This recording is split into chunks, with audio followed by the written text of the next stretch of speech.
Hey everyone, how's it going? Welcome to another live stream of Last Cloudia for the new update today. So, today we've got a brand new unit, of course. Interestingly enough, this is a unit that we have seen from events in the past, if you remember the Log Zeus events, this guy showed up in those events. I wasn't a big fan of his design when I first saw him, but I'm starting to appreciate his design a lot more now. Also today there is a new story in the world map, so that's fine. I haven't done it yet, but a few more interesting things today, like some new Godforge equipment for past Descent of Heroes units, and they've now added a few more paid equipments into the Crimson Ore shop. So first thing to do today is have a look at the news, see everything that's in there, and then we'll start talking about the new unit and the new arc, because honestly I feel like this unit looks quite interesting to me, and he's definitely going to be a lot better than Kyle in my opinion. At least that's what I've seen so far. He looks quite fun even though he's just a damage dealer, but he has some interesting stuff in his kit, so I am quite looking forward to going over him very soon. But let's have a look at everything in the news first of all, like we always do. So January 8th maintenance today. Obviously we've got Earth God Seadrael. He's looked pretty cool, honestly.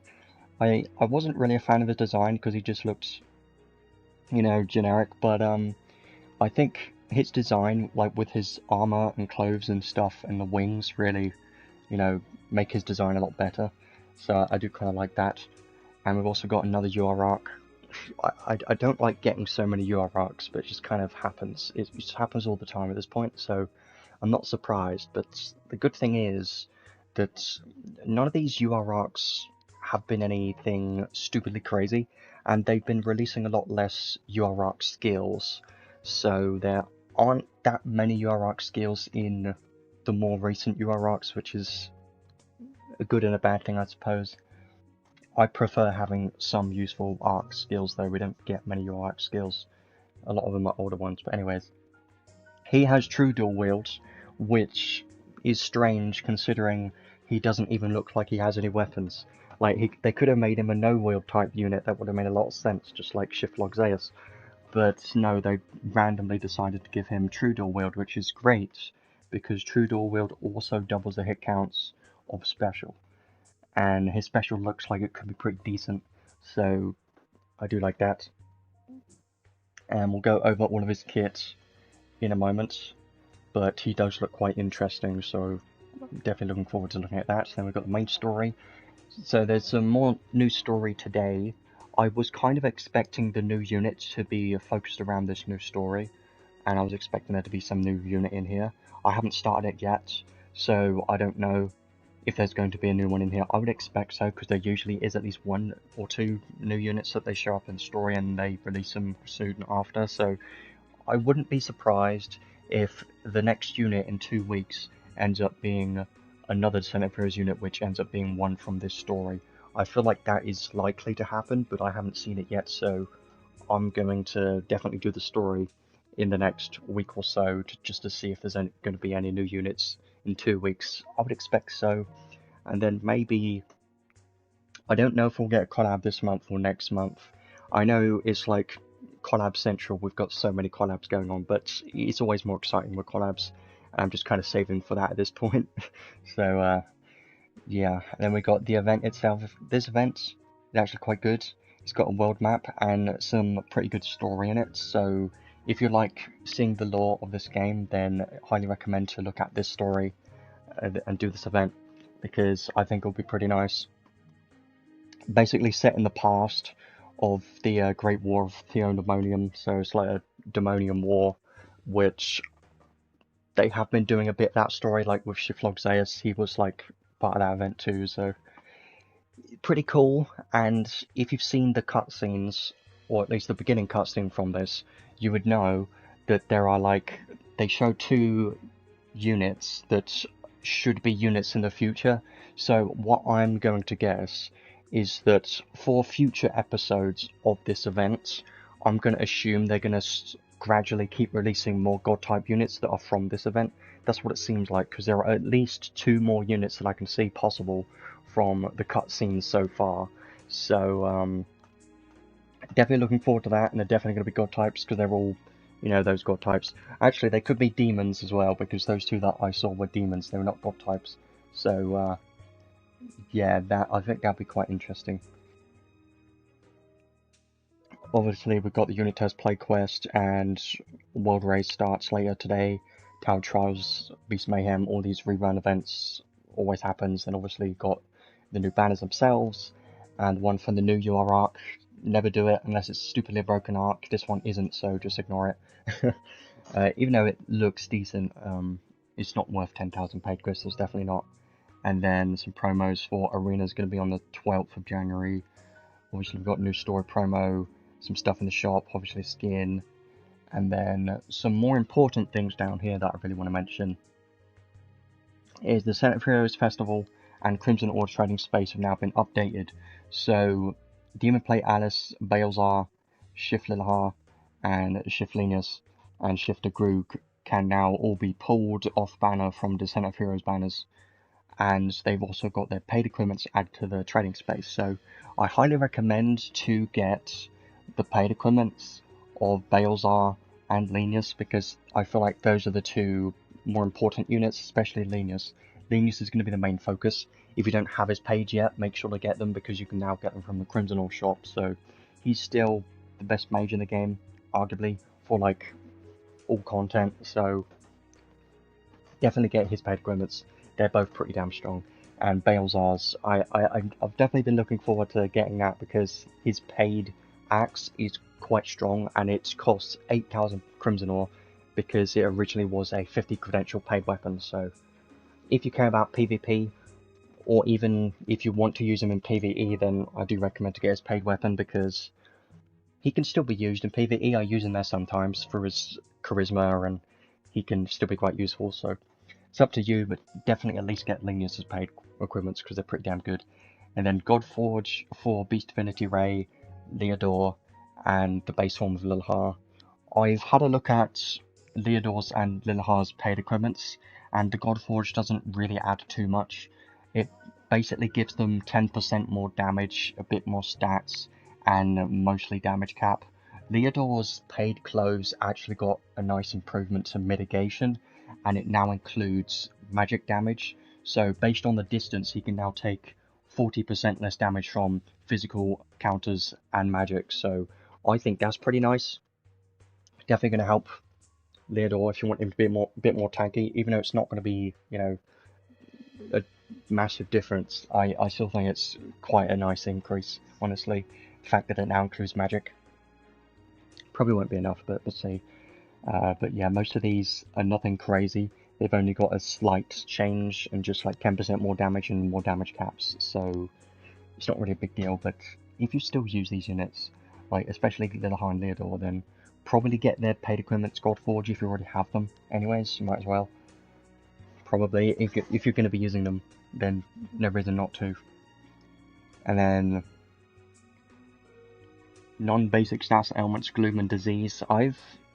I think I've seen them before. They're just very uncommon, so unless they end up being on a future unit, that'd be interesting, but I don't really know what they do, because they're probably just against certain specific bosses that I don't remember, because it was never really a big thing. So, and then revised descriptions. So that's everything in the updates for the news today. I'm mostly looking forward to the story, because I always like the story in this game, and you can get more crystals from it, so that's always a good thing for sure. And quite interested in this unit and the event, so definitely some good stuff going on. Of course, there'll be the raid boss coming very soon, and definitely excited about these equipments being added to the Crimson Ore shop as well. For anyone that doesn't have them yet, it's going to be quite a nice increase, especially for Linus, so it's pretty nice. That is everything in the news for the moment. And now let's start moving on to the main focus of today, which is going to be the new units. So we have Earth God Seadrael, if that's how you say his name. He's an Earth God. It's about time we get got another Earth unit. It's been a while since we've had a physical damage dealer, really. We don't get too many of some elements, like we don't really have any meta damage dealers for fire or earth and thunder potentially, and ice. Mostly because the main ones are dark and fire. Actually, fire's Callan, so it doesn't matter. Yeah, well, anyways. Getting both is pretty damn cool. That's great. Especially the arc. I feel like the arc's going to be quite nice. And anyways, I can't say my thoughts on them yet because I haven't gone through them yet. But let's start this off with having a look at the new units. So he, even though he doesn't look like a god type, he is a god type because he has these like wings, and he's a god type, right? Even though he looks human. Technically not, but it's fine. Being a god type is already an advantage for PvP in most cases. I mean, it's not really considered as much anymore, but it's mostly because of the formations don't apply to god types. So that's the main thing. Yeah, well, let's have a look at him now. So he is a Earth unit, so he's only going to be having Earth skills. HP, strength looks pretty nice, defense, intelligence, and mind. Intelligence isn't really going to matter because he's just a physical damage dealer. Attribute resistance, -22 fire, because he is an earth damage dealer, so that makes sense. And then everything else looks alright. And element resistances are pretty damn good for a physical damage dealer because he has Neutral Curse already, and some stun resistance, so that is pretty nice to have that for sure. And there's some silence resistance if you ever plan on using any magic spells. He doesn't have any in his kit, so it doesn't really matter too much. And he doesn't have any illness resistance. So now let's go on to his actual skills. Now these aren't super exciting because they are just skills that do damage, but I do think these animations look quite good compared to the most recent Kyle that we just got. So I do feel like these skills are going to be quite nice. Skill 1 isn't anything crazy, but the best thing about the skill 1 is the close the gap skill. So having a close the gap skill 1 is quite useful, and I do like having that because it is the most accessible skill. You get the SCT for that the most often, so having a skill 1 that you can close the gap whenever you need to is pretty damn nice. So close the gap for a medium area earth combo attack. This one is 10 hits, which is pretty nice for a skill 1, but isn't going to be his fastest skill, so you're probably not going to be using this too much unless you want to close the gap. So I would probably use his skill 1 first, or maybe skill 3. It kind of depends, but skill 1 if you want to close the gap, and then you'll probably be using his other skills, like his skill 2. This one just says medium area earth combo attack. This one looks okay. I think it's going to be better than a skill 1, definitely, but isn't going to be anything crazy. It's not stupidly fast, but I still think it's going to be pretty damn good. And this one is 16 hits, so 32 hits dual wield because he will be dual wield. I think it's going to be quite nice. Not going to be the main spammable skill, but comboing his skill 2 and skill 3 together is probably going to be his best kind of DPS, I think. And then we've got his main skill over here, which is his skill 3, and I really like this one because this one is actually very fast. And this could have some quite strong DPS numbers for PvE content, so I'm looking forward to this one. Frontal long range earth combo attack is what it says, but this one is 20 hits, which isn't too much, but the best thing about this skill is it's a very fast skill. It does have some kind of delay, but if you keep spamming skills, it removes the delay, so you can end up spamming his skill 3 very quickly, kind of like Callan's skill 3 or someone like that is actually quite strong. So I do think his skill 3 is going to allow his DPS to be quite high, and he's definitely, I can already see that he's going to be the best Descent of Heroes units, DPS units, I should say, for PvE content that we have for Descent of Heroes units currently. I don't know if he's going to be able to compete against the collab units, and most likely not going to be close to Christmas Rem because we just had her recently, but I think his skill 3 has some potential to be quite strong, and if you can spam this with Honey Elixir, then I think it's going to be quite some crazy DPS numbers, I feel like.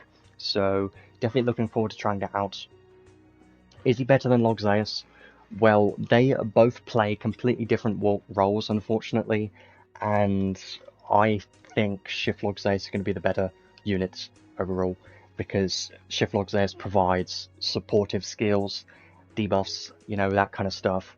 So Shift Logzaeus has more long-term value than this guy, because Seadrael, is just a damage dealer at the end of the day, and if you don't need a damage dealer, if you've already got some meta damage dealers, then he's probably unnecessary. But if you're looking for a damage dealer like this guy, then he's going to be great for sure. So if you're someone that's just starting, or if you missed the collab units, then he's probably going to be a must pull if you're missing those top tier physical DPS units. That's only if you're missing every single one of them, you have none of them. If you don't have any of those collab units, then he's probably going to be a must pull, because it's super important to get a top tier physical damage dealer to allow you to push endgame content, and he is going to be better than like Ascended Roland and the Kyle and the Regis Scott and stuff like that. Yeah, I personally prefer Logzaeus, but I do think Seadrael is going to be quite nice. And now the final skill here is his special. This one is a powerful Earth combo attack to all enemies, and this one is 60 hits, which is quite nice. And it doesn't sound anything crazy, but the fact is, he's also got True Dual Wield, which is going to double the hit counts of his special to 120. And now you've got 120 hits on his special. If you boost his special damage cap by a lot, it's going to be quite a nice special, kind of like Shift Logzaeus special does 100 hits, and you can make that special hit quite hard and do a lot of damage because it's got 100 hits, and the more hits the better on the specials, so he has even more hit counts than the Shift Logzaeus. So if you boost his damage caps on his special, he has potential to do a lot of damage on his special, so I feel like he could be quite good there for sure, and probably one of the better special damage dealers that we've got in the game currently, because of the fact that his special was 120 hits because of True Dual Wield, so I think that's going to be quite nice. Definitely a very good special, and doesn't take a million years just like Shift Logzaeus' special. It's a lot quicker, so I do like this one. And then let's move on to his traits next. So trait 1, Earth damage 50%, damage cap 30,000, and boost physical damage and damage cap based on combo hit counts, which is fine because he's got double hit counts anyway, so it's going to be quite quick, going to be quite easy to get these hit counts up. As long as you're not getting flinched or anything, then it should be just fine. So a maximum of 30% damage and 40,000 damage cap at 100 plus hits, so that's pretty nice. Is he going to be better than Lilibet? For endgame, yes, 100%. I'm definitely going to be better than Lilibet. For endgame at least. Now, the difference is Lilibet has more advantage for newer players because of the SCT region, but Seadrael's more for players that are looking into endgame, and he doesn't have anything for SCT, I don't think, but I'll have to check because we're still going through this, but he is probably going to be a bit more difficult to use, but higher potential, a lot higher potential than Demon Lilibet for sure. Won't flinch from physical and magic attacks from Steel Brute type enemies, so Soldier Knights, Beast and Machine enemies he won't flinch from, which kind of sucks, because there are a decent amount of dragons and god type bosses, and if you're thinking of Battlegraph Simulator, you've got bosses like birds, plants, and other ones, fish and stuff like that, so isn't the best typings honestly, and would have preferred it to be better typings than this, because soldiers and knights doesn't really matter considering he's going to be a PvE unit and you don't really get soldier or knight type bosses that often, at least for endgame content. And beasts and machines, yes, you can occasionally get some bosses that are those types, but it would have been nice to have more types that covered more of the endgame bosses in the game currently, especially for Battlegraph Simulator. But that's probably the main endgame content that I can think of, and certain raid bosses and stuff I suppose too, but it's still nice to have some flinch resistance at least. It's just more, you know, specific enemy types. So decent trait 1 at least so far. You've got quite a good amount of damage honestly, because you've got 50% earth damage and then a maximum of another 30% based on hit counts, so decent damage and damage caps on trait 1 so far. And then trait 2 is quite interesting. This one is actually quite, I think it's going to be quite fun. I can picture it right now, and it's actually going to be quite fun skill, I think. So, trait 2 transfer his skill attacks to deal 1 hit extra attack to all enemies. And it boosts the chance based on combo hit counts on the target, and it's 100%, so it's guaranteed if you have 200 plus hits. So if you keep spamming the skills, this is going to be guaranteed every time he uses a skill, which is pretty crazy. Now, that may sound like it's not much, but you know the best thing about this one is it's against all enemies, and the final effect here, give extra attacks from this trait 200% damage and 100,000 damage cap. Actually, it's a 1,000,000 damage cap, so a 1,000,000 damage cap and 200,000, 200% damage is a lot. So it kind of reminds me of Shiflock Zeus's Divine Judgment in a way, kind of similar, but instead this is only 1 hit and is against all enemies, and it's a random chance, but it becomes guaranteed at higher hit counts. So I think this is pretty cool. Now, here's what I'm thinking, right? If you're up against a boss that also spawns other enemies during the battle, or just a boss that has other enemies in the stage, you don't need to focus on those other enemies, do you? You just go to the boss, straight to the boss, start spamming skills non-stop, increase your hit counts, and once you reach to 200 plus hits, every single skill you use is going to do a guaranteed extra hit to all the enemies in the map. So it's going to be doing 1,000,000 damage to everyone in the entire map. And guess what? He's a dual wield unit, so it's going to double this and actually make it 2 hits, and now it's actually 2,000,000 damage to everyone in the map every time you use a skill, as long as you have 200 hits or more. And there is a random chance you can get that below 200 hits as well. It just increases the chance and becomes guaranteed up to 200 plus. But still, it's pretty crazy that this can hit all enemies and it becomes guaranteed, and it has a 1,000,000 extra damage cap. And guess what? Is this can also crit, so it's not like Fatal Strike. So that means you could put on Icy Guardian, and because this is insane damage caps, Icy Guardian is going to be a lot more beneficial to this unit, I think, because Icy Guardian, if that activates on this hit, is going to be a lot more damage than a normal hit because of the extra 1,000,000 damage cap does. You know, it's the Icy Guardian will take that into effect, and it's going to do more than it would normally. So I feel like this trait 2 is quite interesting, and I'm looking forward to trying this out. You can only really see this effect in stages that have multiple enemies, and the unit test play quest doesn't really have that. It just has 1 enemy, so it can't really showcase it properly in there.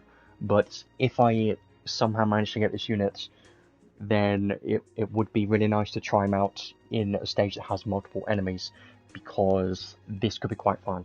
And in stages like the Tower of Trials, or just any content that has multiple enemies, he's going to be quite good, because you don't even need to focus on those enemies. You just focus on the boss, and then it's going to randomly hit all enemies with 2,000,000 damage, basically, or over 2,000,000, because you've got more damage cap on top of that. So gonna be quite nice, isn't it?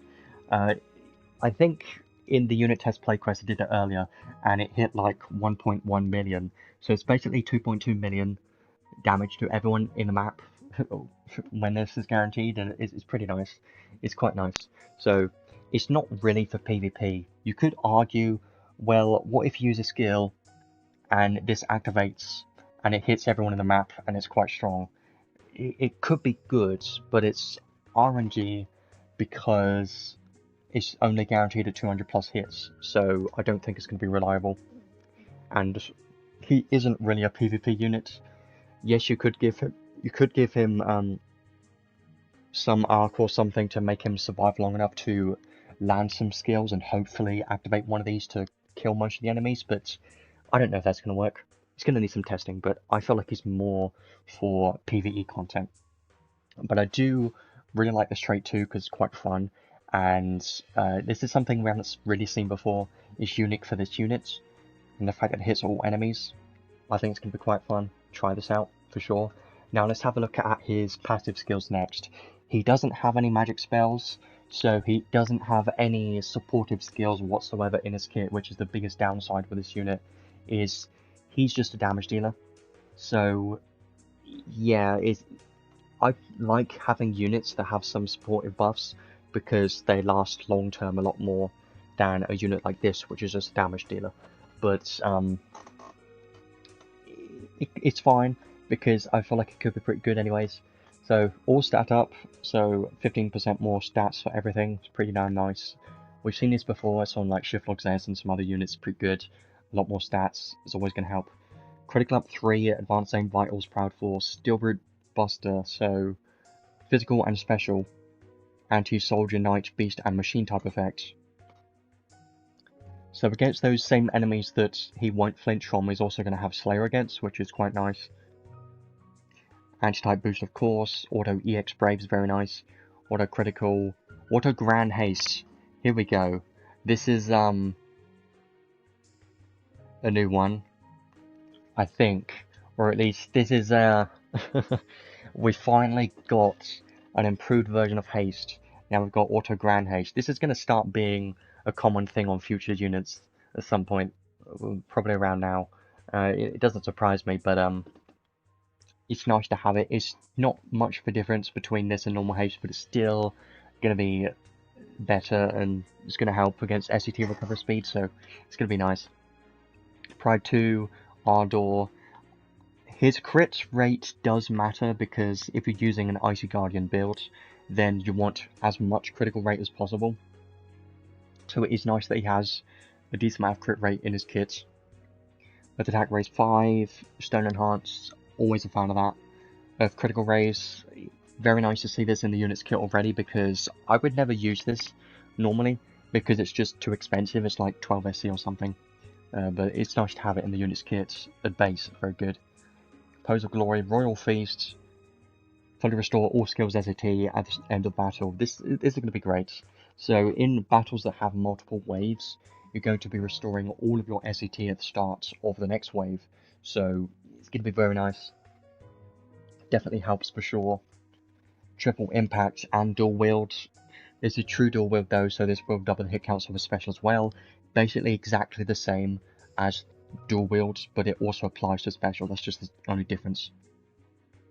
I wish we were to see this more often, honestly. It's quite nice.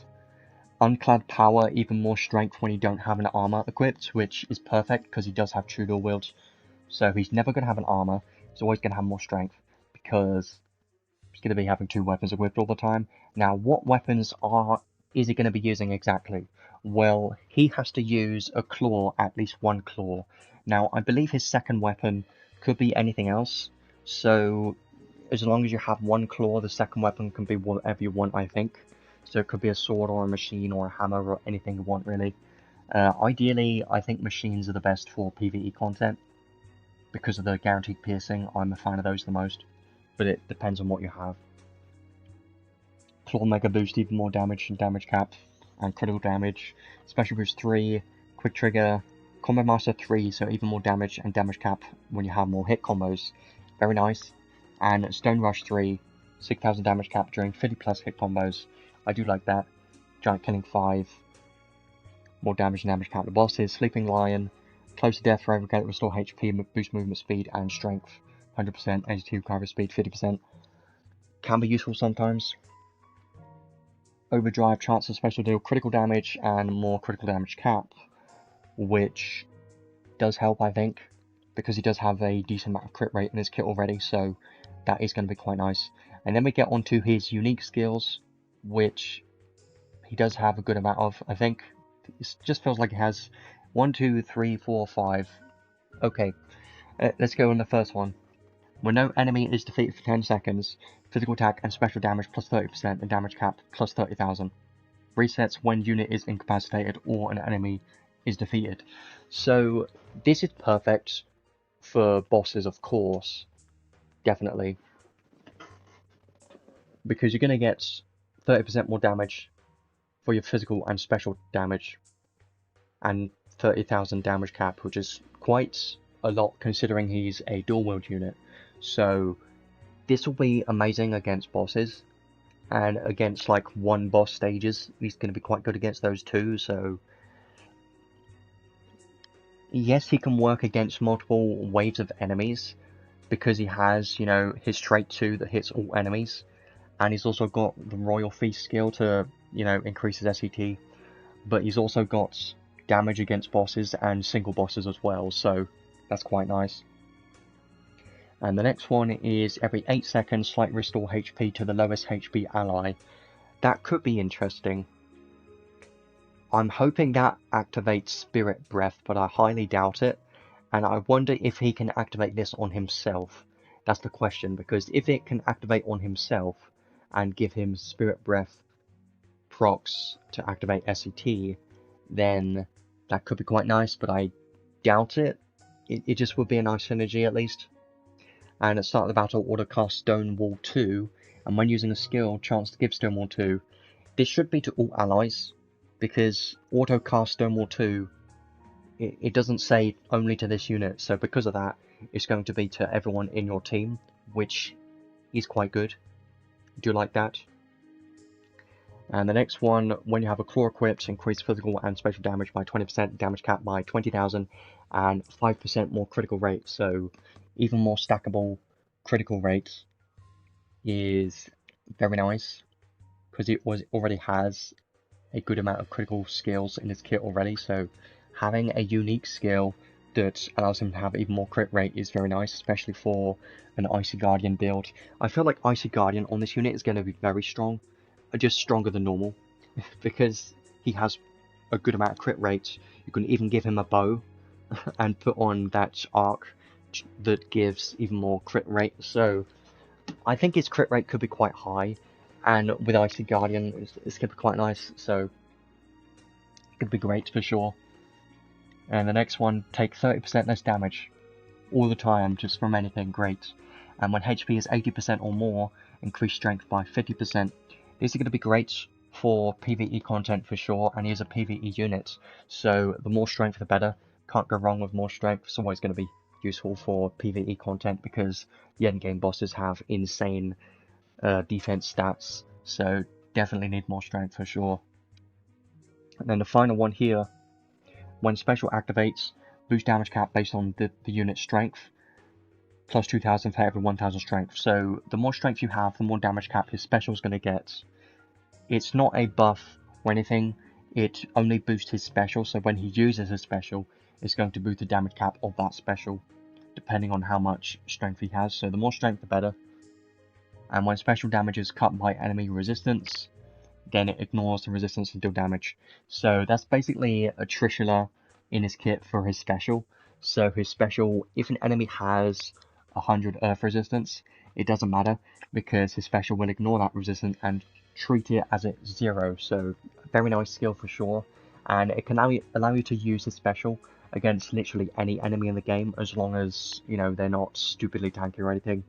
But you can go for a special damage build and be quite successful with it at clearing waves, because the resistance doesn't matter of the enemies, and he has 120 hits on his special. So I think his special is going to be quite strong, and definitely the best unit in the game for just raw special damage. So I think that's going to be quite fun for sure, especially against clearing waves. You could just give him a Great War of Ruin, boost his special damage cap by a ton, by as much as you can, and damage, and then go in like Tower of Trials and just keep spamming that and clearing every single enemy with a single special. Is going to be quite fun. So I think there is some potential here. It's going to be quite fun to try out. And also in raid bosses and any stages that allows time stop, I think it's going to be quite strong. Special boost 2, so even more special damage and damage cap, great. These are the 6 enhanced skills. And Great Divine Pillar, non-basic stats and resistance plus 1, damage taken from human and brute type enemies minus 30%, and nullify insta-kill effects from enemies as well. Nothing crazy, but some damage mitigation, basically. Non-basic status ailment resistance is basically things like freeze and deadly poison and whatever other ailments there are. It's the ones that don't show up on this screen right here. That's basically all the elements that are non-basics. And then 15% less damage taken, more strength and HP by 20%, more critical damage cap by 7,500, giant killing, some 30% more damage and 5,000 damage cap to bosses, and 20% less damage taken from bosses. So, I think this is a pretty good kit, right? For a damage dealer at least, he looks quite promising. You can definitely see he's focused on bosses because he has a good amount of like boss skills, like giant killing skills and giant shield and stuff like that. And when you don't kill an enemy, more damage and damage cap, you know, stuff like that. More combos, which are easy to build against bosses as long as you don't get flinched. And especially if you have other damage dealers in your team as well, I think he could be quite good. Now, is he going to compare to like Christmas Rem? I have no idea because I don't know his exact numbers yet. But based on what I've seen so far, I think he has some potential to be quite strong and definitely the best Descent of Heroes units for PvE content. For raw DPS numbers, he's going to be quite strong for sure. So if you're missing those top tier physical damage dealers, then he's pretty much a must pull, because he's going to allow you to push endgame content much more than other Descent of Heroes units. That's only if you're missing the collab units though. So if you already have Callan, or Christmas Rem, or Joshua, or Shaltir, then he might become less necessary, and probably going to become not even needed, but I don't know his exact DPS numbers yet, so he may be better than I'm thinking. I'm not sure yet, but I do think he has a good amount of potential, especially for endgame. He's going to be quite good with his DPS numbers because he's a dual wield unit. He has quite a strong special, his skills are quite fast, and you know, he's just quite an interesting unit with his trait too as well, and he has a lot of crit rates, so Icy Guardian with him is going to be quite strong, and I just think it's going to be quite a fun unit to use overall. Now, the biggest downside with this unit is he's just a damage dealer, so he doesn't provide any supportive buffs at all apart from the auto cast Stonewall 2 at the start of the battle, where that is somewhere. That's all he has for supportive buffs. Everything else is just his personal damage, so if you were to use him in your team, you're going to be using him as a main damage dealer, and you're going to want to use him with other units to buff his damage to make him do as much as possible. I feel like he could be pretty damn good and just a fun unit, so there isn't really too much else to say for him at the moment. Is it worth going for the arc? Well, I'm just about to talk that right about now, but I do think he's going to be quite good. I will come back to him a bit later on and showcase him. Hopefully I can get him from the summons, but I don't think I'm going to be pulling super hard on him because he is just a damage dealer. So I'm probably going to be waiting until I see the actual DPS numbers, and I've already got a maxed out Christmas Rem, so I feel like he is less necessary for my account. I probably don't need him. But for players that do need a top tier damage dealer, he's going to be very useful to have on your account if you don't already have one. So now let's have a look at the UR arc next. So this is another UR arc that doesn't have an arc skill, but the trait on this one's pretty damn good. So when you have two weapons equipped, increase physical damage by 40%, damage cap by 5,000. Very nice for a dual wield unit, honestly. But we do have, you know, existing arc traits that are a lot better, and arc skills and stuff like that. So it's hard to compare that against the current best options. If you have a claw equipped, increase critical rate by 8%, and if you have two claws equipped, increase critical damage cap by 7,000. So quite interesting. Ideally you want to have two claws equipped, but critical damage cap isn't a big deal, really. I mean, it's still some damage cap, I suppose, and more critical rates when you have a claw equipped. So if you're a dual wield unit and you have at least one claw, then you're getting basically these boosts: 40% physical damage, 5,000 damage cap, and 8% critical rate if you have a claw equipped and your dual wield. So I consider that to already be quite strong. But there's more to the trait, of course. You've got more damage cap if you have 2 claws equipped, which you're probably never going to be doing really. And here's an effect that I think is going to be quite strong. Physical and magic attack damage taken minus 40%, which is a lot, hell of a lot. But there's a chance to cut this damage cut effect by 1% when you're taking damage, but it restores by 10% when you're using skills. So guess what? Basically going to be perfect for hybrid tank slash damage dealers for PvP. Now you may be thinking, well, could I use this on Shiftlog Zeus because he's a hybrid damage dealer slash tank unit? Not really, because he's a no-will type unit. And if you want to take full advantage of this trait, then ideally you want to use this on a dual-wield unit that could also be tanky at the same time. And do we really have any of those units that are dual-wield and also tanky for PvP? I don't think so. I don't think we really have any. Maybe in the future it could be useful on some units, but you could just use this arc trait just for this mitigation, and it could be quite nice, because as long as you're using skills, it's going to restore 10% of this mitigation. So the fact that you can restore this is quite crazy for PvP. So I think this trait is going to be quite good for PvP for sure. Definitely more of a PvP focused trait for the damage mitigation, but the first half of the trait with the damage and the damage cap for dual wield units, definitely more PvE oriented, so I think it's a decent trait. It's nothing crazy, but I can see it being quite useful for sure, and especially the 40% damage mitigation. I think that's going to be quite nice. You can put it on anyone, really, even like Ruto or someone, because they can use skills. Even a tank can use skills like Melzer, so it's going to be nice. I want to know exactly what the chance is of reducing the effect by 1% though, because if it ends up being quite high, then it won't be as good. But let's hope it's not that high. And then we get on to the learnable skills. So Sky Shield was seen before, but it is a nice one. Earth High Drive, that one's useful. If you don't have that, I don't remember where it's from, but High Drive's still pretty good. Stone Armor 2, Earth Weak Point Breakthrough 2 is going to be quite good. For, of course, Seadrael is going to be great on him for sure.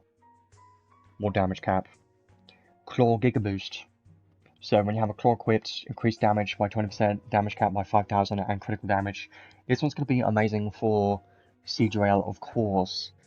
It's going to synergize with him perfectly, because I don't think he has it in his kit already, and it's going to be a great one to have, of course. Now, there are not many units in the game that use a claw currently, so it's not going to be the most useful, but for the unit themselves, if you get this arc with the unit, it's going to be amazing. And then we get on to arguably the best skill in this arc. The best learnable skill in this arc is saved for last. It's this one. So when you have 2 weapons equipped, increase skill damage by 20% and damage cap by 5,000, and skill damage cap to bosses by 5,000. So guess what?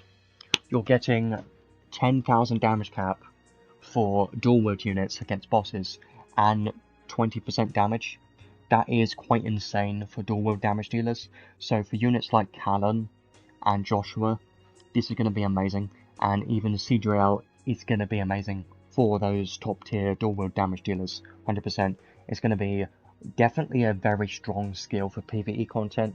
It's not necessary, but it is quite a significant upgrade, because 10,000 damage cap for a dual wield unit is quite good, and it is a significant damage cap boost for a skill.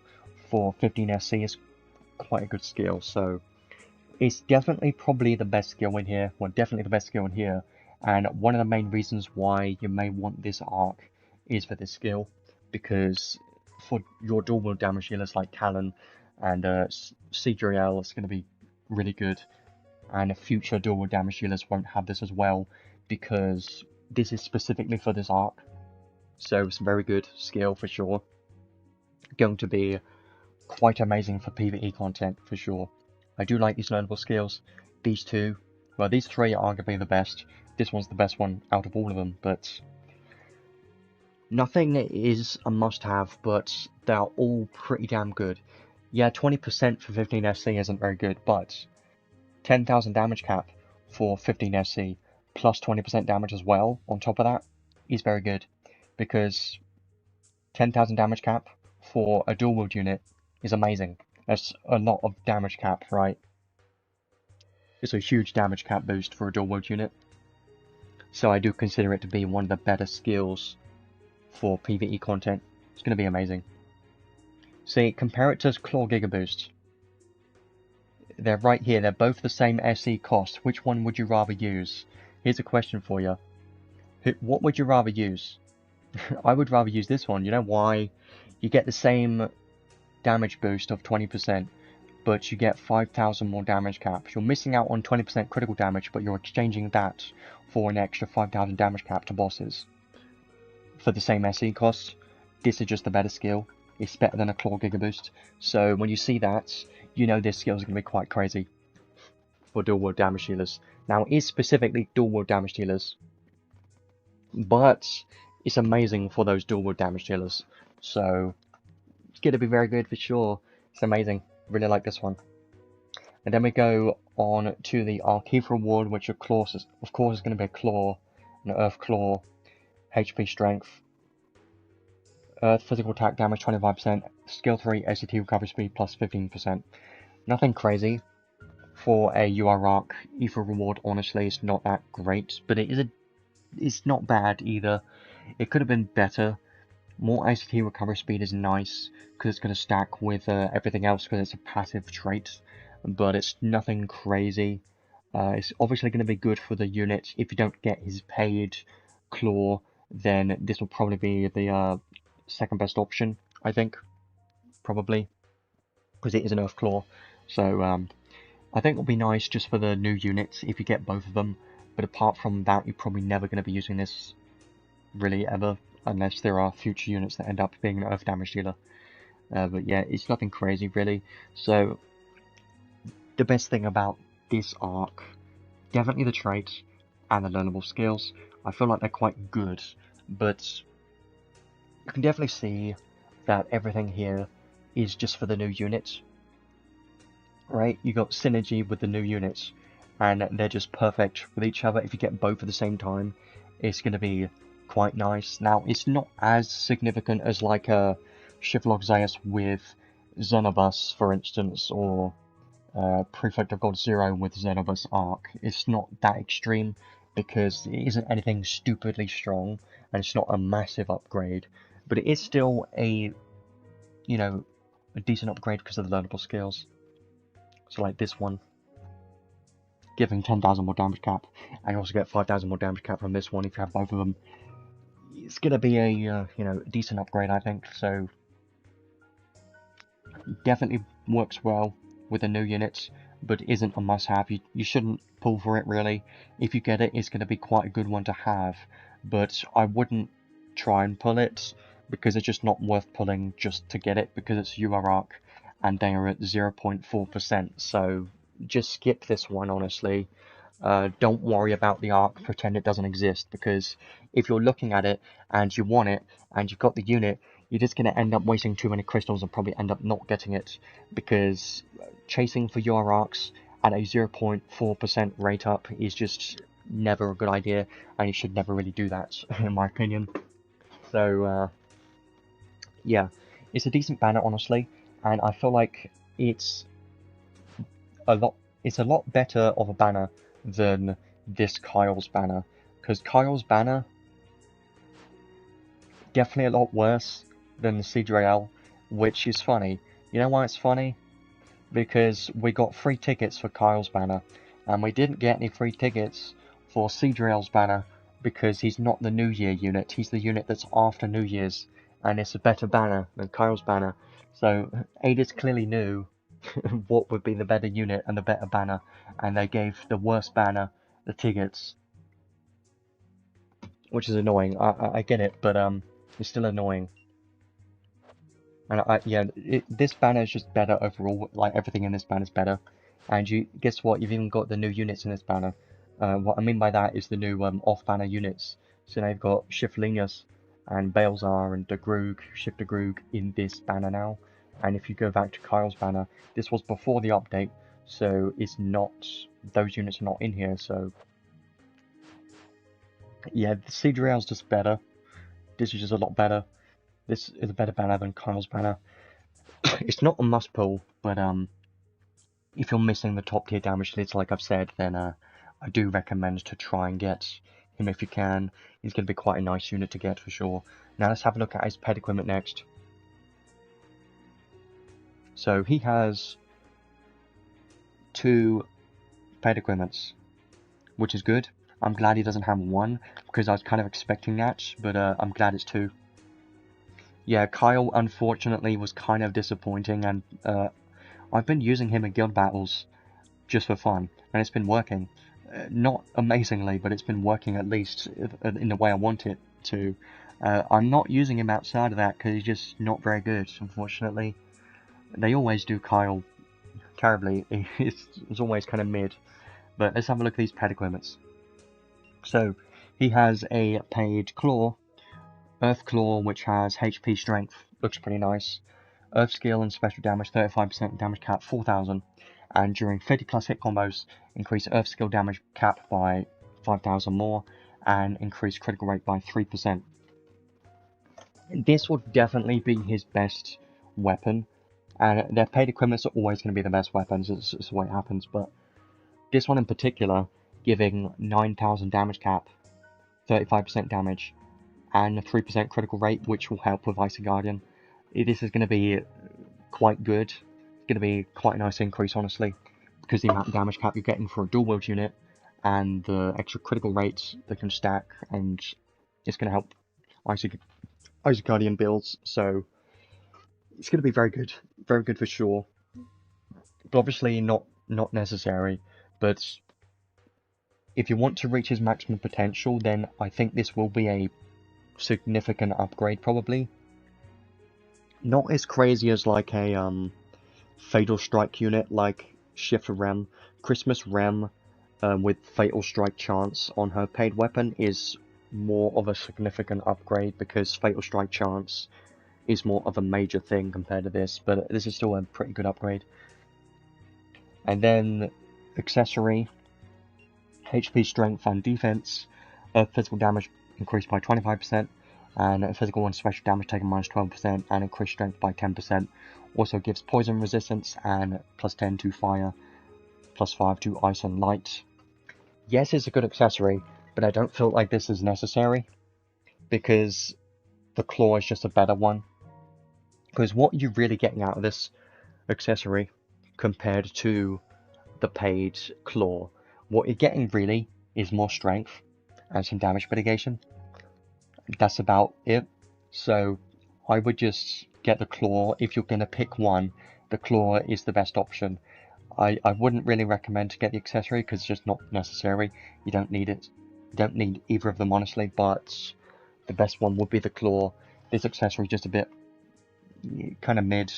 I mean, it is good, but it's just not necessary, because the difference between this and a free-to-play accessory isn't much of a difference, and I wouldn't really get this one. But I do like the claw. This one's quite strong, for sure. When do they come to the Crimson Ore shop?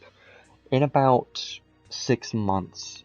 So usually every so often there'll be an update, and they will, like today, in today's update, they updated the Crimson Ore shop to include some paid equipments.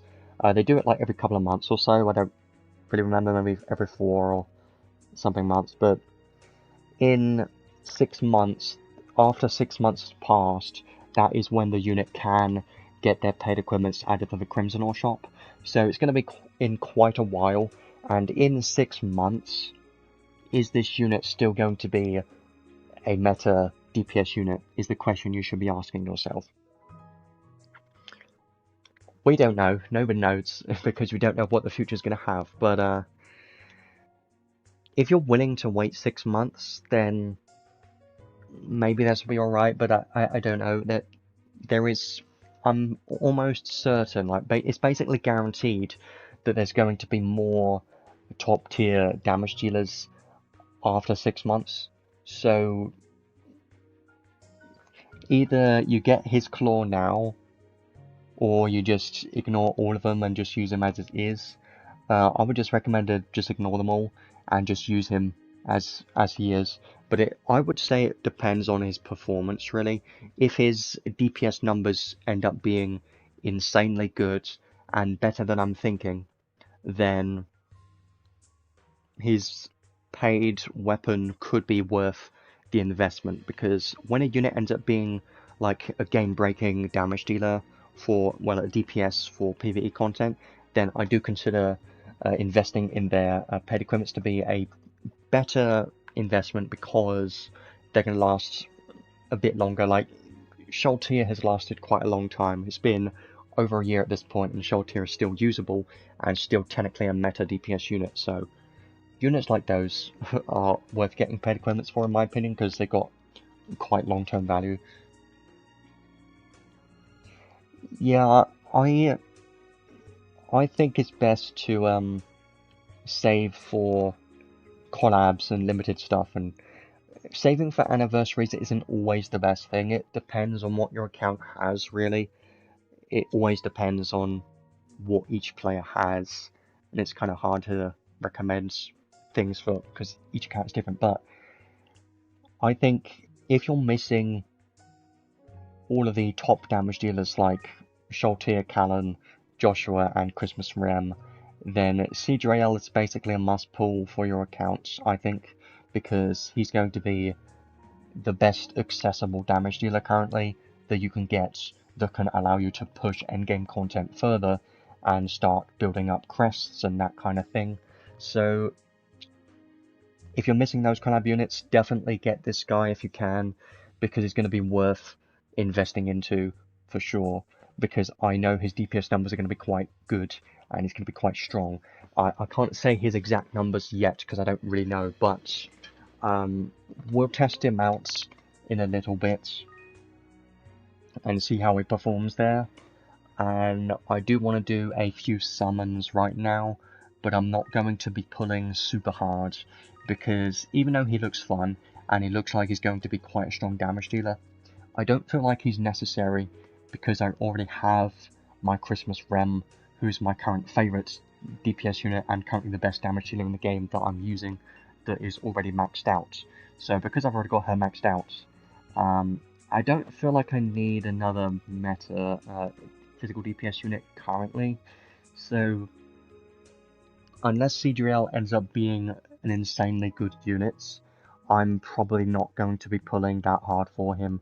I'm definitely going to be doing at least lap 1, seeing how it goes, and we'll see. But I think I'm just going to be skipping this banner, because he is just a damage dealer, and for an account like mine that already has damage dealers for PvE content, he's less useful. So I like to save for collabs and just units that have more supportive skills and just are going to last longer and are more meta units. I always look for those types of units, even though I'm very tempted to summon for this unit because he looks fun. I am trying to pull back and not summon suit too hard, because I don't feel like I need him that badly. But yeah, let's do a few summons, I suppose. In the event itself, you can get a few tickets, but only for this banner. Haven't gotten any yet, but isn't anything crazy.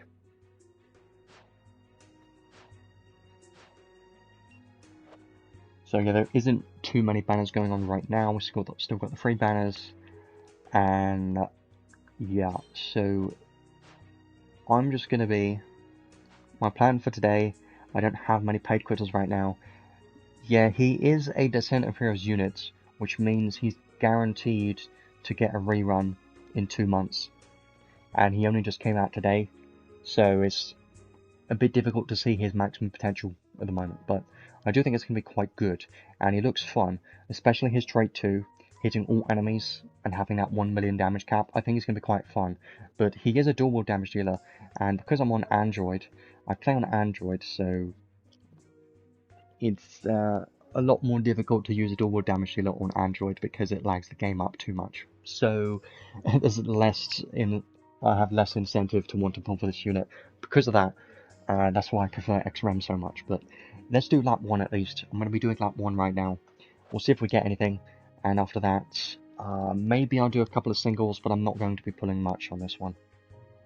Yeah, Seadrael with Family might work, but it could work with Fairy King as well, because Fairy King's charisma. If I just check him real quick, he's down here somewhere, because Fairy King on-wise has this charisma to boost earth damage and damage cap, so that could be quite helpful. Could have both of these units in the same team. Could work, I suppose. Even though Fairy King isn't the best for PvE content. So let's just do lap 1. See if we can get anything from this. I highly doubt it. It would be nice though. I would like to get the unit because he looks fun. But there's a blue. Yeah, there's probably nothing in here, but I'll just see it anyways. I'm not going to do too many summons today, because I do want to save for collabs. Yeah, just the gold's going to stay there. Oh, there's a red, really? I didn't think it would go up to red. It's definitely a dupe, though. Yeah, I knew it. Would have been great for something new, but... I did get pretty lucky with Kyle's banner, unfortunately. And I say that because I didn't actually want him that bad. And I would have preferred Seadrael over Kyle. But let's do step 2.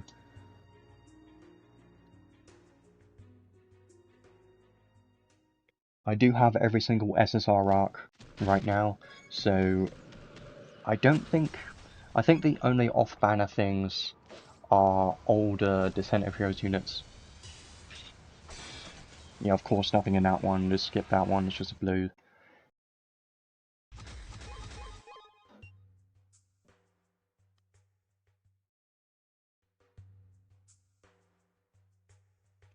And then this one, I do definitely want to get some more paid crystals soon. Come on. Still no different backgrounds, no one showing up. This one's going to be bad. Yeah, it's definitely bad. I'm not even going to watch that one because it's so bad. Now, there was a red that was a base form of Alice. Basically expected to be a dupe at that point. And then we get the 10 pull, the only 10 pull we're doing today. We're not doing any 10 pulls with crystals or anything. If we don't get anything from this, I think I might do a couple of single pulls. I might do a couple single pulls after this, because I think it's going to be fun, but I'm not going to do too many. I just want to see.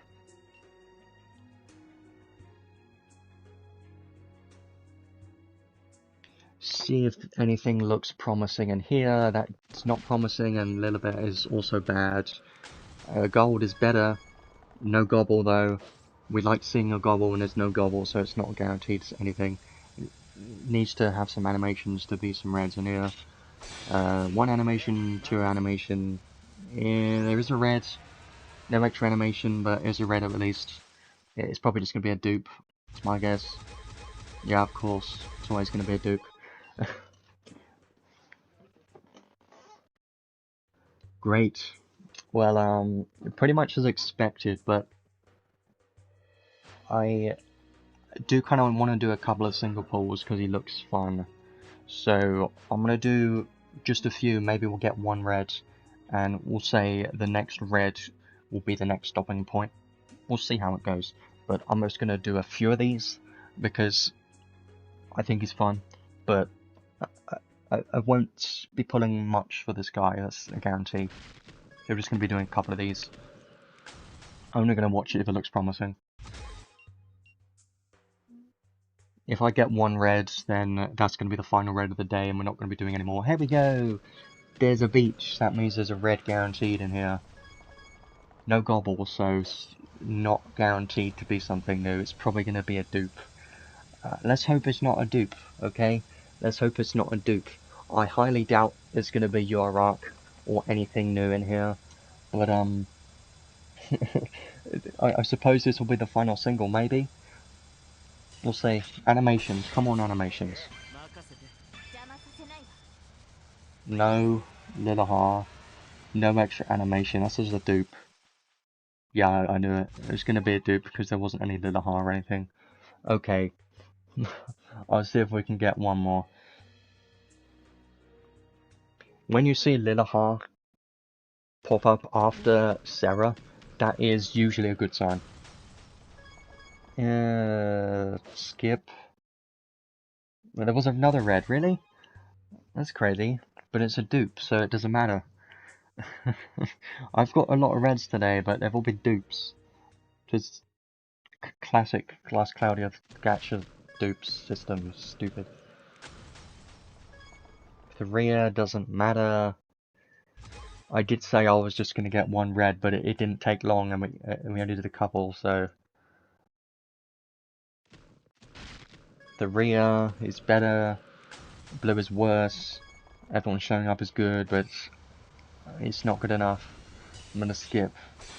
Yeah, because no extra animation, so it's gonna be bad. I knew that.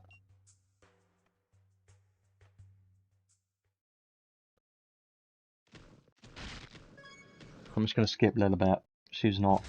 Yeah, next red, 100%. Next red is the final red. If we get another red, I ain't gonna be doing any more after that one. There's a gold.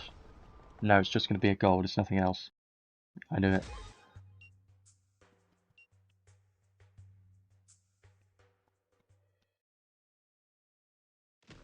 Just one more red and then we'll stop. Guaranteed. Just a blue, Tharia, I don't think so. No, no extra animations, so it's just a blue. Yeah.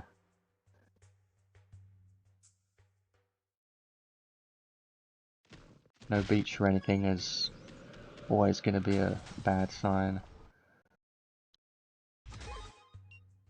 Yeah, I'm just going to get one red, if we can, and then that'll be the final one, for sure. Lilibet, don't like seeing Lilibet. She used to be good luck in the past, but it's not really a thing anymore. Come on, beach. If I at least see a beach, then that makes me know that it's a guaranteed red and I can stop pulling.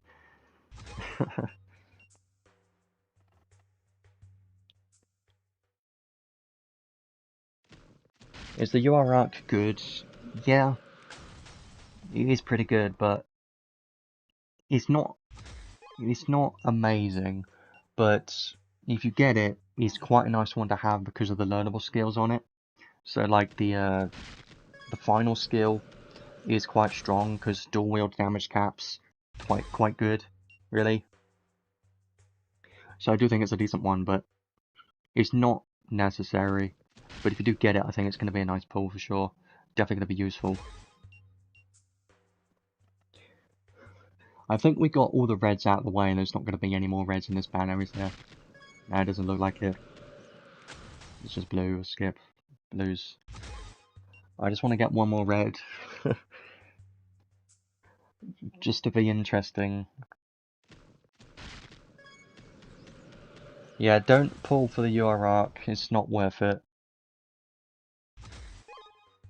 Yeah, I know it's fine.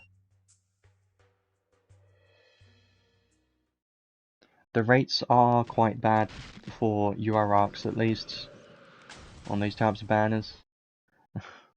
Just don't expect anything, because if you start expecting things, you'll just be disappointed all the time.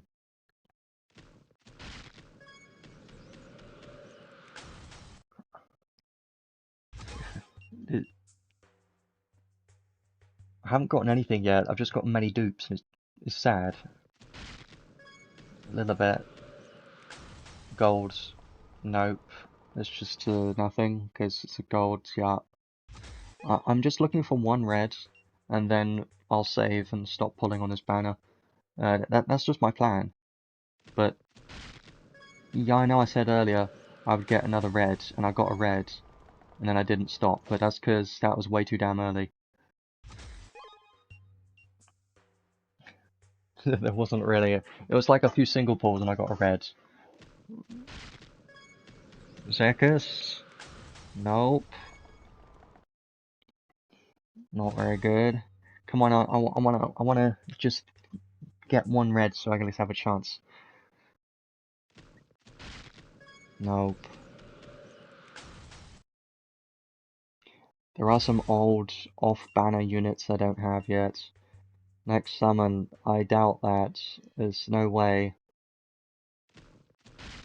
Nope, another bet. The blue. The rear, no. I don't want to go below 180,000.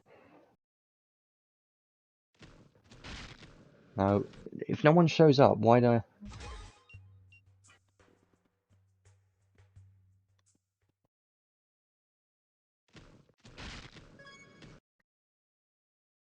Yeah, it started off well with the amount of reds we were getting, but now there aren't any more reds in the banner. There are no more reds. I feel like I should just stop. But I do at least want to get one red, okay?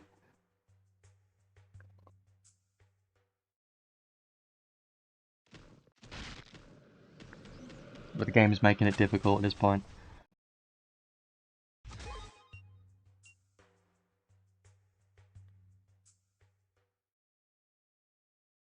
There you go, there's the final one.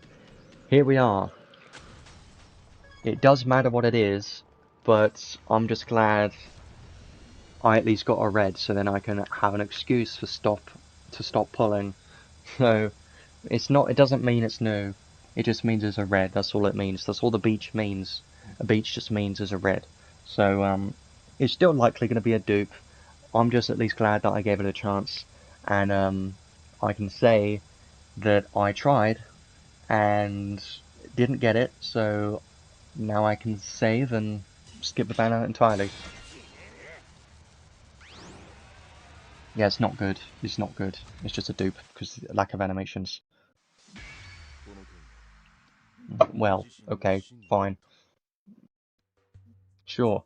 You know what I said is off banner units. There's some off banner units that I don't have that are old Descent of Heroes units. Yeah,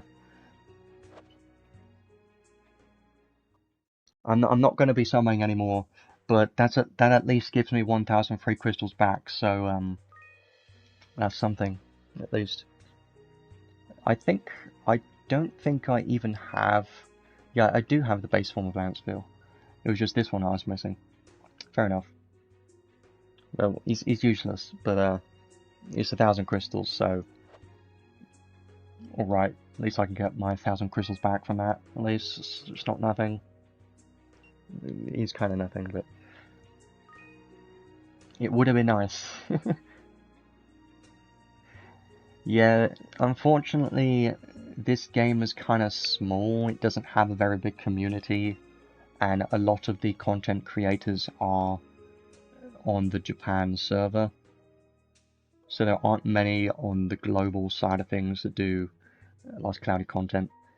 There used to be some more content creators that did this game, but they kind of stopped doing it. There's a handful of them, really.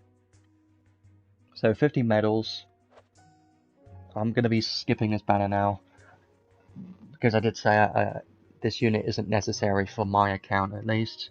I just wanted to try and get him because he looked fun, and the arc also looks pretty good for this learnable skill, but I've moved past my, you know, stupid mindset of wanting to pull everything, so I don't necessarily need it.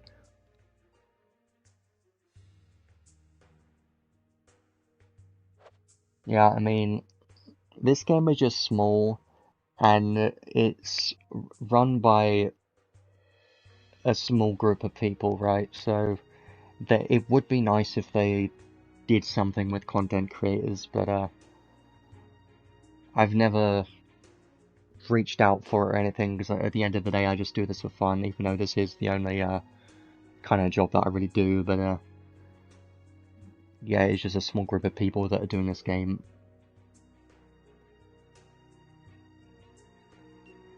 But anyways, I'm gonna be skipping on this banner now. Shift Lenius, that's insane. That's crazy, because he's arguably better. he's arguably better than Seadrael, Civil Society Linus, so it's crazy.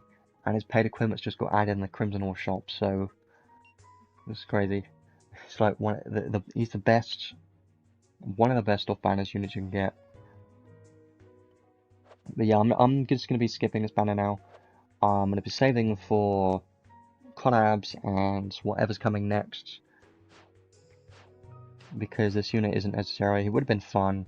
I would have liked to have some fun with this unit because of his trait 2, hitting all enemies and stuff like that. Could have been fun, but yeah, I do check the gacha revenue website every month because it's interesting.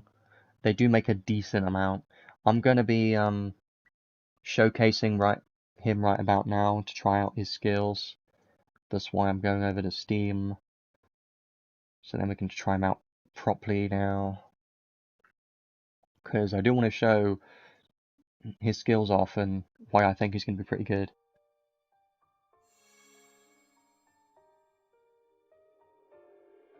There we go. Yeah, honestly, this game doesn't do too badly. It makes a decent amount compared to other games. I just wish it did better than Grand Summoners because Grand Summoners just is made by a similar group of people and is a worse game in every way. So I just wish this game did better than that. It's fine. It still does decently considering a small group of people run this game and they make a solid amount of money. This game's going to be going on for quite a while, I feel like. Yeah, well, let's try out this new unit now, because I feel like it's going to be fun, sure. Yeah, and in regards to other gacha games, I can never decide on which games I actually want to play and actually don't want to play. I stopped playing Chaos Zero Nightmare a few weeks ago because it was just way too time consuming. I didn't have the time for that. Chaos Zero Nightmare is a main game thing. I didn't have the time for it, and it was just not something I was looking into playing, so I stopped playing that. Brave Frontier, you know, I've heard of it, and a lot of people said that game was good. I never really played it.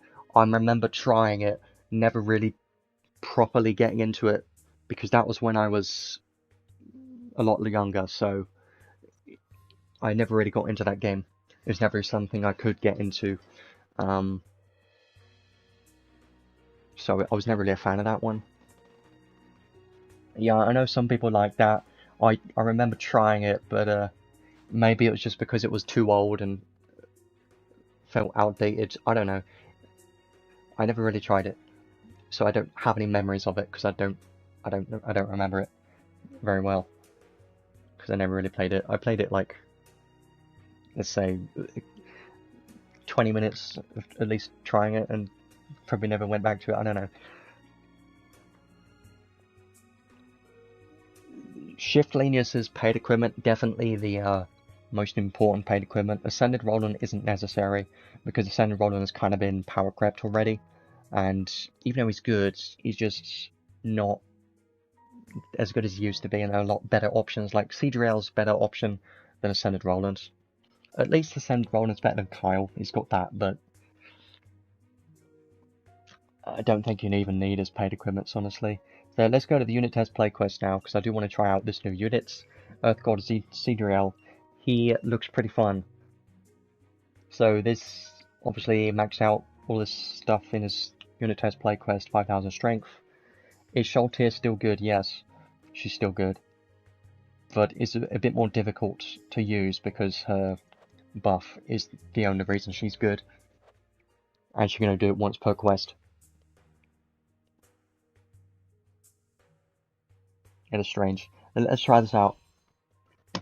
So this is base kit with paid equipment and the UR arc, so he does have slightly more damage cap than the base form of him, but doesn't have extra passive skills equipped, just his base ones.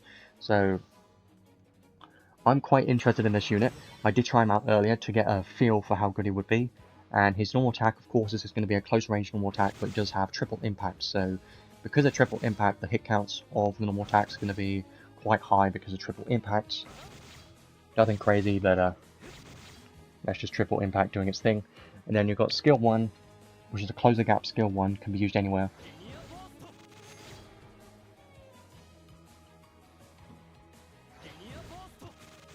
You know, it's decent. You can try spamming it. It's going to be decent, but it's nothing crazy. You're mostly going to be using this skill for, you know, getting close to the enemy. Use the skill 1 first, and there you go. And then that will allow you to use skill 2, because skill 2, you have to be close to the enemy. Skill 2 is pretty good though. You can see it's quite a lot faster than skill 1. It does have more hit counts as well, of course, because it is skill 2, but it's quite a bit faster. I do prefer this. Yeah, Combo Master on this guy is going to be very good, especially on any dual move type unit. But just on units in general, against like end-game content, Combo Master is always a good thing. But the fact that you can use like one skill 2, or like one skill 3 or something and get close to that Combo Master boost is quite nice. Yeah, this skill 2 is very nice. If you just spam it, it's quite good. It's not the best. Let me retry this so then I can go on to a skill 3 next. But I still think the skill 2 is going to be quite nice. You can spam it and it's quite good. Yeah, the caps do get even better. The more hit counts you have, the more damage cap is going to get. Yeah, he's going to be fun. That's why I tried to do a little bit of summons for him, because he's going to be fun. And that's what I like. It's going to be fun. But again, not necessary for what I have in my account. And now, here's the best skill in his kit. It's a skill 3, so this one can be used anywhere, because it's a long range skill.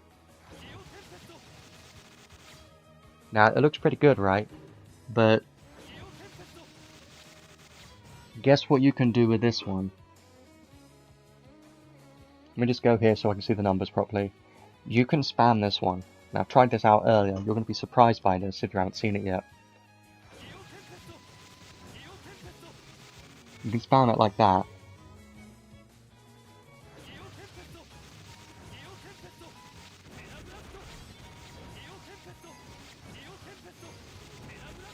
You see? It's going to be very good. It's going to be very strong. And that's why I think he has some potential right here. Because that skill 3, the skill 3 is just the best thing about this, is the skill 3. Very good. And if you have Honey Elixir and Lena in the team and just infinitely use this skill 3, it's going to be so strong. It's going to be crazy good. You're going to be, if you don't have Honey Elixir, then you're going to be comboing his skill 2 and skill 3 together. That's probably what I would do. But let's say you're over here, what you would probably want to do is maybe close the gap and use a skill 2 and 3, stuff like that.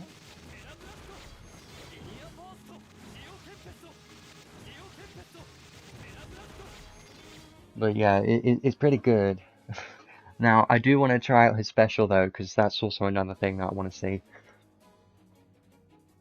I think combos should boost his special damage too, so I should probably do that. But let's just use this first, just to see it. But the hit counts of this are quite crazy.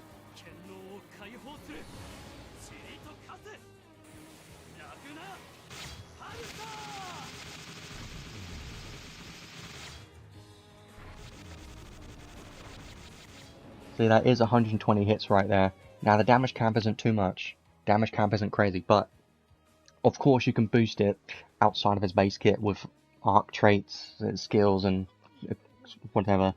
So there are outside other ways to increase his damage cap, so it didn't actually do too much.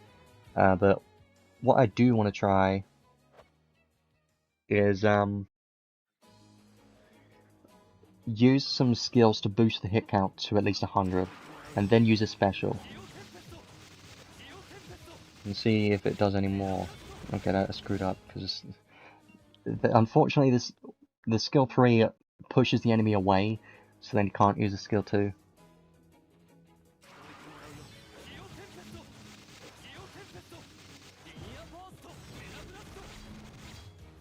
And then use this and see if it's any better.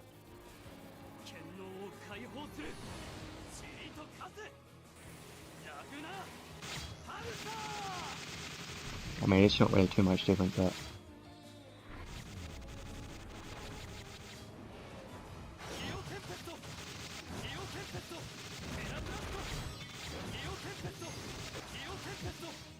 yeah, this is gonna be crazy. His critical damage cap is hitting harder than his normal damage, which makes sense. But I'm gonna do this one more time, and I just really like his skill 3, because you know what it makes me think of, in a way, is like how Crappy Baland had his skill 3, which he was doing that like all of those slashes while he was laughing.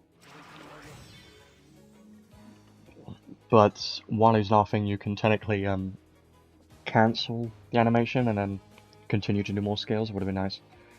Yeah, he's just with PvE content, so he isn't really going to work for PvP, I don't think. I mean, it hasn't been tested there yet, but...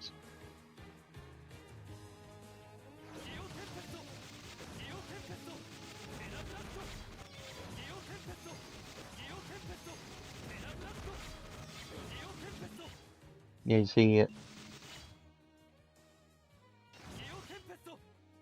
100...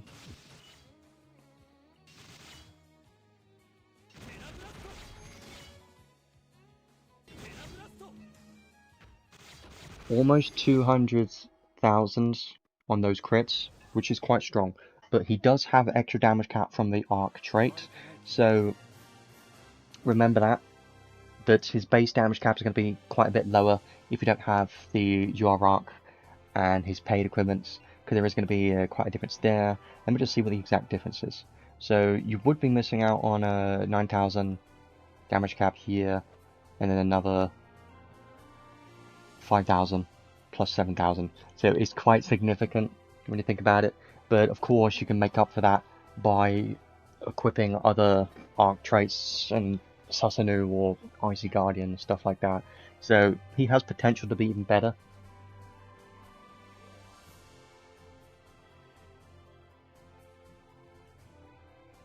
That's 12,000 plus 9,000, so obviously 21,000 damage caps, what you're missing, at least on his critical damage. Let's do this one more time. I do want to show you his actual strength stats, because that can be important. So he's got 12,000 strength, not the highest that we've seen like 20,000, we've seen higher than this, but it's still solid, and obviously you can increase that with other skills and stuff, so...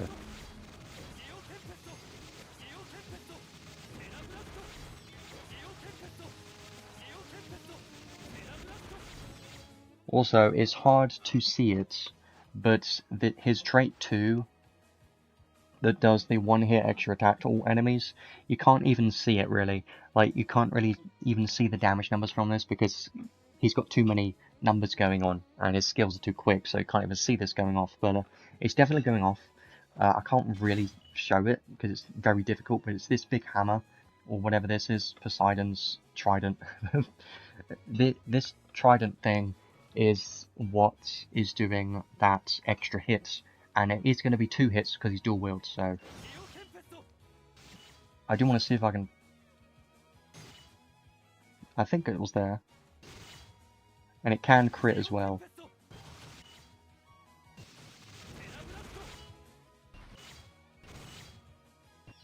Kind of hard to see it, but you know, it becomes guaranteed once you have 200 hits. You're only going to really notice it when you're against multiple enemies. Against multiple enemies, it's going to be quite good.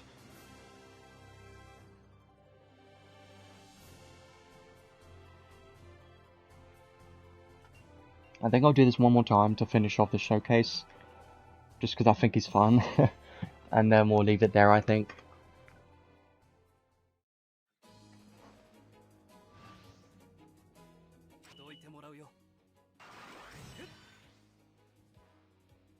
use a special first. Who would he pair well with?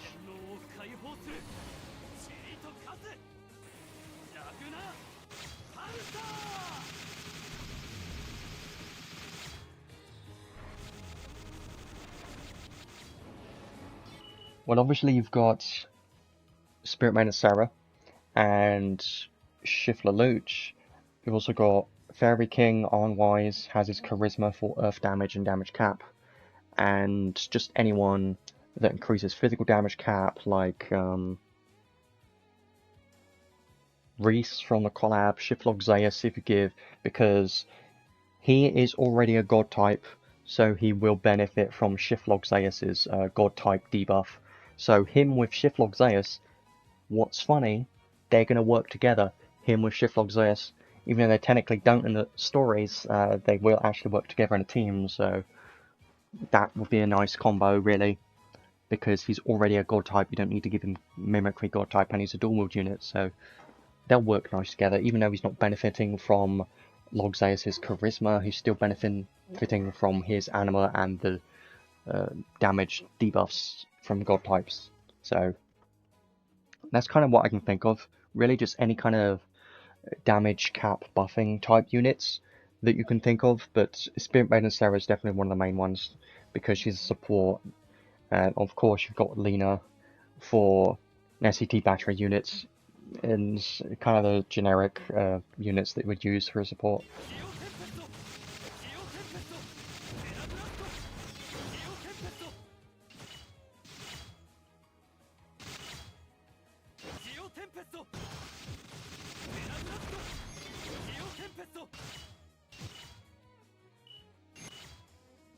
Yeah, it was that one. It was 1.17 million damage cap, and that happened twice.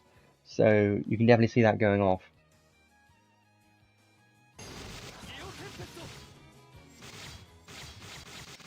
Which is quite nice. Yeah, actually, let me check. So, Shiflog Zeus is going to be getting a rerun soon. Let me just check when I streamed him last. That was 2 months ago, so yeah. We had the last rerun, I think the last rerun we had was Shift Valand. That was recent. So, I think what we're going to get is a rerun of Demon's Lilibet soon, and then after that is going to be Shiflog Zeus rerun. So it's not going to be yet, but let's say in about a month or so, there'll be a rerun of Shiflog Zeus, and he is definitely worth getting if you care about PvP. But even if you don't care about PvP, I have been using him outside of PvP in like Battleground Simulator, and he's quite strong for that, honestly, because of his anima, reducing all stats, and his debuffs. He can be used as a support, and his actual DPS numbers are not bad either. So I'm a fan of him. I've been using him with Icy Guardian. It's quite nice. I just like using him. I've been using him with Christmas Rem, and it's quite a nice team. Honestly, I'm always a fan of Shiflog Zeus as a unit. I'm a fan of him, even though he's a stupid PvP meta type unit. That's not the main reason I pulled him. I just like Log Zeus. His design's great, and he works in PvE too, so I've been using him quite a bit when I can. Yeah, Demon Plate Alice has already had a rerun months ago, and she does have her paid equipment in the Crimson Ore shop now, which also means she'll be available off-banner from these banners. Honestly though, I don't use Demon Plate Alice anymore. Yeah, she is available off-banner at 0.018%, so good luck with that. She's not going to get another rerun until some kind of special step catch or something releases again. Like something like this, even though this is paid crystals. Occasionally we'll get a step gacha for free crystals that's like 15,000 free crystals or something to allow you to get a select ticket or something. We get that sometimes, but it's not very often.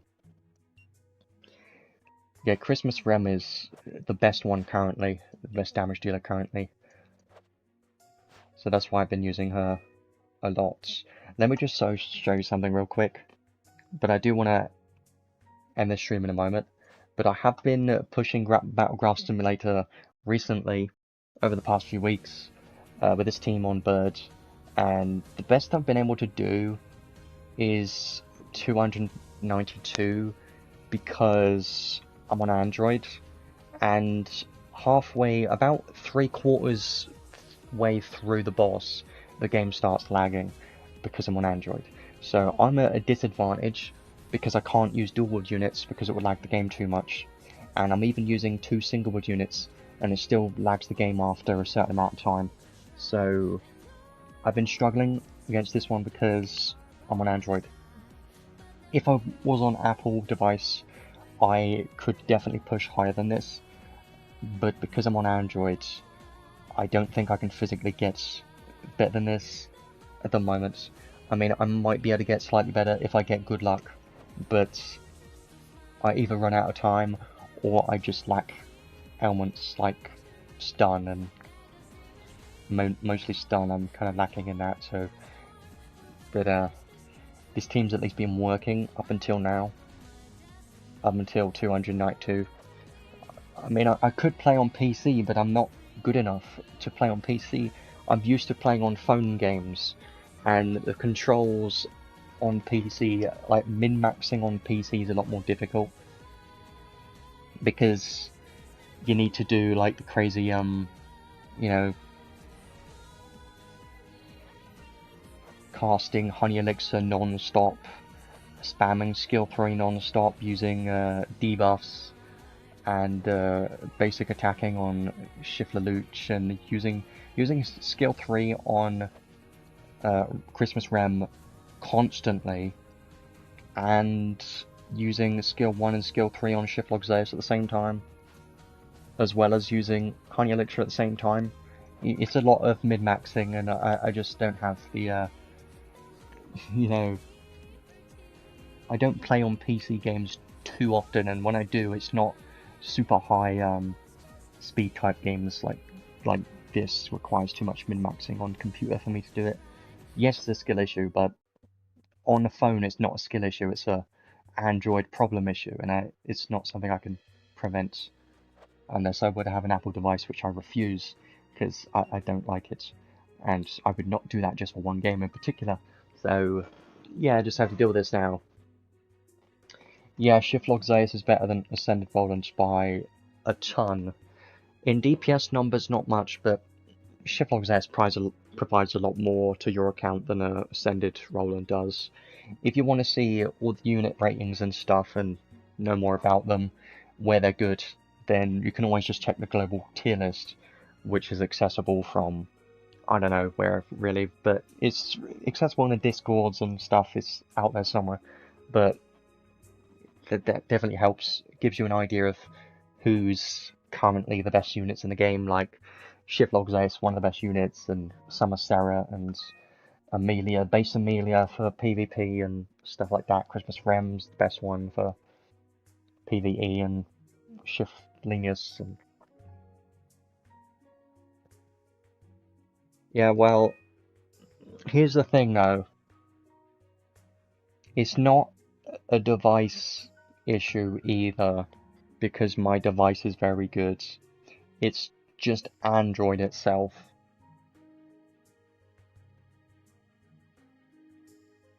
Touchscreen monitor. Well, I don't have one. I've only got my phone, which is a foldable phone. If I were to like connect it to my computer or something, it would be probably a delay, or I don't know. I just can't think of any better way to do it. Yeah, well, that's fine. You could always just save the link. Well, like what I do is I always keep a tab open on my phone on Google Chrome, just so I can refer back to it sometimes. I also like to give some input on the tier list to help out with ratings slightly. I can't say I put much input into it, but I do at least try and give some input to help slightly with the ratings, because currently some of the ratings are not up to date. Some ratings are a bit outdated, and some things need to change. So we've been kind of in the middle of doing that. The TLS team has been doing that.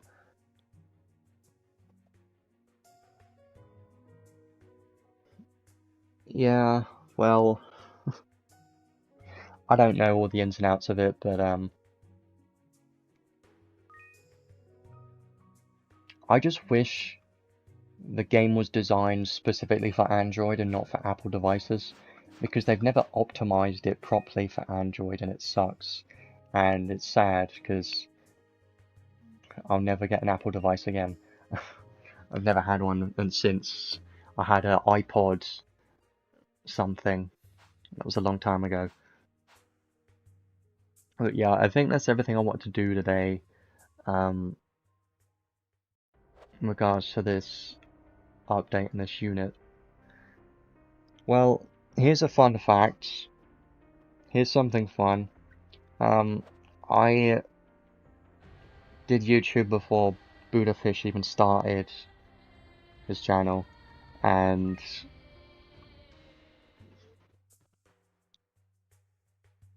I'm one of the players that have played this game more than anyone else. I've been since the beginning, since the game started, even longer than Tweaks actually. But yeah, I'm gonna leave that there for today. Conclusion for today, I do feel like this guy, this unit, Seadrael, is going to be quite good. He's going to be quite a strong unit. I've had some fun with him in the unit test play quest. He seems like he's going to be quite a fun unit to use. So I don't blame anyone for pulling for him if you need a physical damage dealer, because he's going to be quite strong. So if you're missing the collab units such as Sholtier, Joshua, Callan, and Christmas Rem that was just recent, then I consider Seadrael to be a must-pull unit, because he is going to be the best Ascent Heroes unit in the game for PvE DPS. And if you're looking for a high top-tier DPS and you don't have one yet, then he's definitely going to be a must-pull for your account. It's going to allow you to push the endgame content much further, so he's going to be a great unit for sure.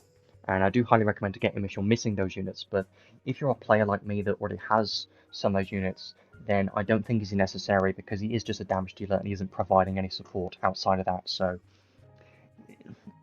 I tried pulling for him just because he's fun, but I don't feel like he's necessary if you've already got the existing damage dealers. So it's up to you, but he's more for players that don't have. If you weren't around for ReZero Rerun, which was a few weeks ago, unfortunately, then now is your chance to get a top tier DPS unit. He's going to be quite strong. I'm looking forward to seeing what his actual DPS numbers are in Discord. People are going to be updating that, and I'm interested in seeing what his actual numbers are. But yeah, take that back. I like Velvet. I used Velvet. She was one of my main units that I used when she came out, and I don't regret it, because I like Velvet a lot. She's great. As a unit, unfortunately, they kind of did her badly, but I really like this unit, because this is the only Chaos game that I actually played and completed and really liked the story of, and that's why I like Velvet, because I played that game and it was fun. But anyways, in regards to these current banners, Seadrael's banner is definitely the best banner currently. Skip Kyle. You don't need Kyle. He's not very good. His DPS is underwhelming, and he can't keep up with current DPS units, and he's like a million times better than Seadrael for PvE just damage. So yes, Kyle can be used in like guild battles just for his revives and that stuff, but he's just not very good. He's just kind of useless of a unit. So yes, he's got his charisma, but would I even use him just for the charisma? In most cases, probably not, because I would just rather use a Shift Lelouch instead, you know, and have a Spirit bonus level with a Shift Lelouch, and not worry about using Kyle, because he looks okay. I like his design, it's nice, but I don't like Kyle as a unit. He's just never been my favourite, and this form of Kyle is just not very good either. Yes, it's still better than the crappy Baland, but at least he's still bad, though. He's still not very good, so just skip this banner. You don't need anything in this banner, honestly. Seadrael's definitely the better banner. The only banner worth pulling on right now is Seadrael's banner, and there isn't really anything else going on right now. So the only good banner right now is Seadrael if you're missing the top tier damage dealers, and if you've already got those, then just skip and save for collabs and whatever's coming up. We don't know yet, so that's what I would recommend at least. So yeah, that's pretty much everything. Isn't really too many banners going on right now, which is a good thing because it's nice to have a slight break between the ReZero collab and whatever's coming next, because the ReZero collab was there was so much in there. There was everything from Christmas rerun.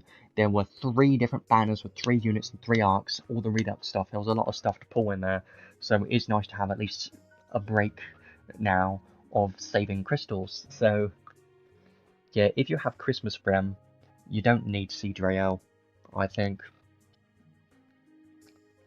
Christmas Rem is probably going to be better. And because I have my Christmas Rem already fully maxed, I'm just going to be using Christmas Rem instead. And I prefer Rem's design instead of Seadrael. Rem's just better. I mean, Code Geass, yeah, that is a good collab. It'll have a rerun eventually, I just don't see it happening anytime soon. I'm really hoping for Devil May Cry rerun, or a Dr. Stone rerun, or a Persona rerun. One of those 3. Hoping for, at least, at some point in the future. Maybe next, you can hope so, who knows. But yeah.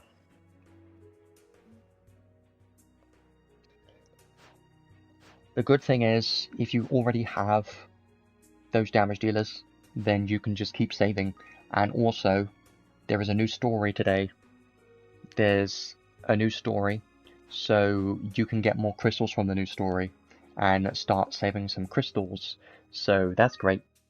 You can actually have some time. Hey look, the raid bot started. It's, let me guess, it's a dark, weakness dark. Oh, that's gonna be something. You know why? Because there are a lot of good dark units. You got Balezar, you got Ascended Roland. This is a crap team, by the way. I don't know why I used this, because I didn't use this, but you got Balezar, Ascended Roland, you got Joshua, and you got Christmas Ram. This is going to be an interesting raid boss, I think, because I've got all of those. And you got Velvet Tentaclate, which is funny. But yeah, you got Joshua, and you got Christmas Ram. All of these are dark units that it could be using for this raid boss, so there are a lot of options for this raid boss. Next collab, I don't really know when the next collab will be. I don't think it's going to be yet. I still think it's a little bit early at the moment. I think, I can't really say yet, because I need to do the new story first. But I feel like there should be a new unit that shows up in the story that should be in 2 weeks from now. That's my guess, because usually whenever there's a story update, there's usually a new unit in the story that releases soon after, or immediately. So yeah, this game has had a lot of collabs, but not as many as Grand Summoners, so yeah, at least that. It's had, I really want a Nier collab again, rerun, because it's just my favourite one. Yeah, here's the thing. Balezar, even though he's not as good, he's more for PvP. So, mostly for guild battles, really, honestly. He's not really used in the arena anymore, but his paid weapon is now available in the Crimson Ore shop, and I still use him, even if you have Christmas Ram and Roland, I do recommend to build Balezar, because charisma. And his DPS isn't terrible either. You can use him to click content. His DPS is not terrible for skill 3. He's still quite good, so I would recommend building him, if you have him at least, because he is good.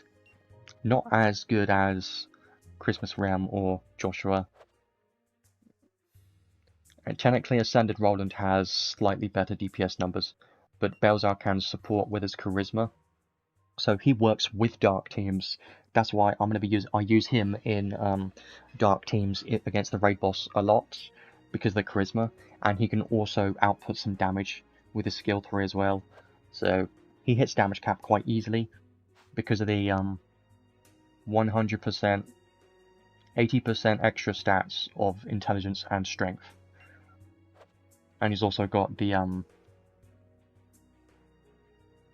synthesis skill, boost physical damage based on intelligence. So yeah, he's great. Hits damage cap quite easily. Still one of the strongest units in the game for just damage, for just raw damage. One of the stronger units in the game just for damage numbers. Well, not damage caps, just damage modifiers, I mean. But the number one spot has to go to Shiftlog Zeus. If you have every one of his damage limited skills, his damage is just so insane, it's ridiculous. But yeah, I think that's going to be it for me for today. It was fun. I think this unit's fun. He's going to be fun to mess around with if you manage to get him. I'm just going to be chilling in this game for the next 2 weeks, doing the raid boss for sure, probably starting the story and doing this event. That's probably what I'm just going to be doing over the next 2 weeks, and trying to play some other games, because I still play other games. Even though this is my main game, I like to play other games, not just this constantly. You may think I just play this as the only game I ever play all the time. Well, I'm not that extreme. I play multiple games too. I'm not a crazy person, but I'm interested to see what's coming up soon, and I do like this unit. Quite interesting. Wish he had some supportive skills. Well, I do have Hades 2, I just haven't really played it. I don't know why. I should play it, but I haven't really felt like I wanted to play it. And I've just been playing other games. Yeah, definitely Wuthering Waves is my second main gacha game, if you consider it gacha. Really.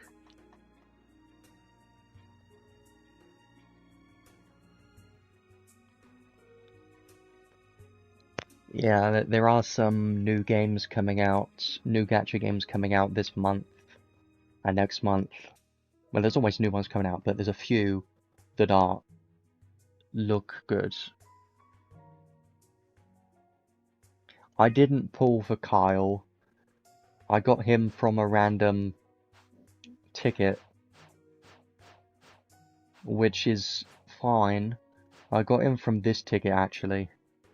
Yeah, I'll try out Arknight's Enfield as well, but I don't expect to play it for very long, because nothing's gonna replace Wuthering Waves for me. So it's either gonna be a different game that's enjoyable and that I can also fit in with Wuthering Waves as well, or I'll just end up dropping it, like a lot of games I do. I just hope it's not a big time investment. I can't fit in, or at least I don't want to play a game that requires a massive time investment. That's why I dropped Chaos Zero Nightmare. It's just a massive time investment that I don't want to spend. It's just not worth my time. Yeah, I've tried the original Arknights too, but could never really get into it. Like, you know, there are a lot of gacha games, but some games just feel like you have a main menu and then you go press stage, do stage, stage done, you know. I like the immersive types of gacha games, you know, where you can actually go in the world, feel like you're in the world map, you know, get to know the characters, stuff like that. I like those types of games. Yes, I play Brown Dust too, and if you know, you know. If you don't know, then you don't want to know.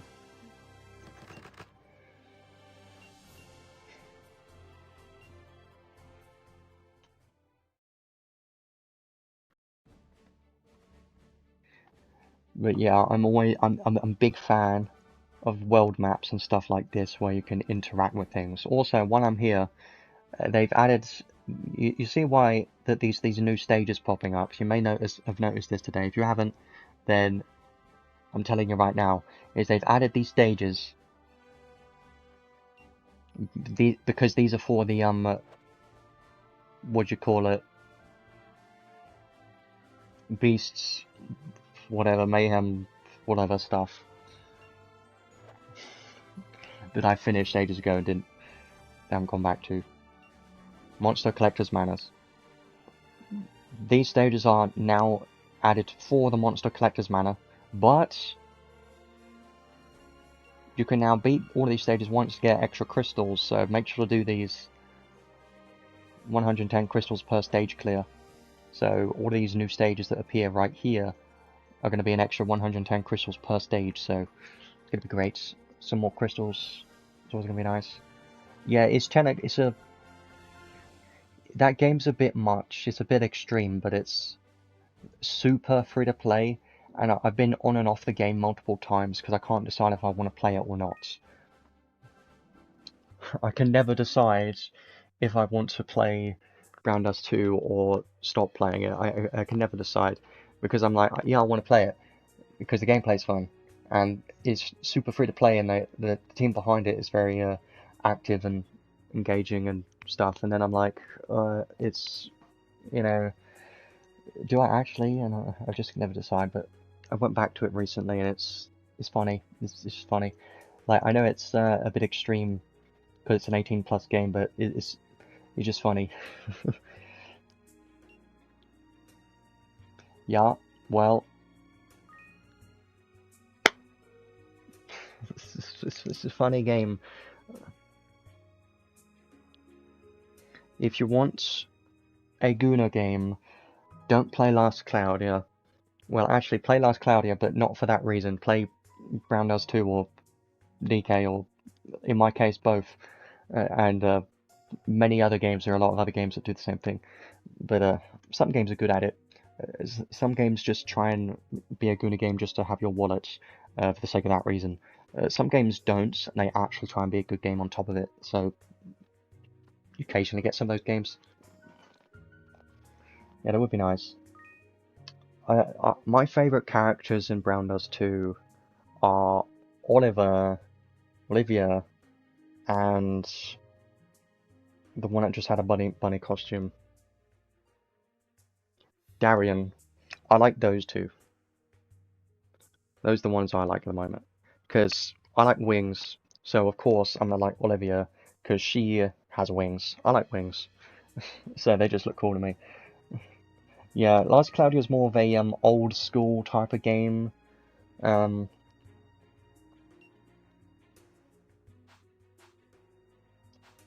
spend most of my time indoors just on games, so yeah. Actually, if you want games you can play offline, they're like, if you're on Android, you can play certain community-made mods of games. Like, I have a couple downloaded, like Pokemon Infinite Fusion and Plants vs Zombies Fusion. Those kind of games offline that could be fun. I haven't done many of the story, I'll be honest. I'm still on like chapter 3 of the story. I kind of slack because, you know what I do? I just log in daily. I collect the free stuff. I look at the characters, and then I keep looking, and then I keep looking, and then I log off, and that's me done. That's basically what I do. I can't lie. Yeah, that's funny. That's true.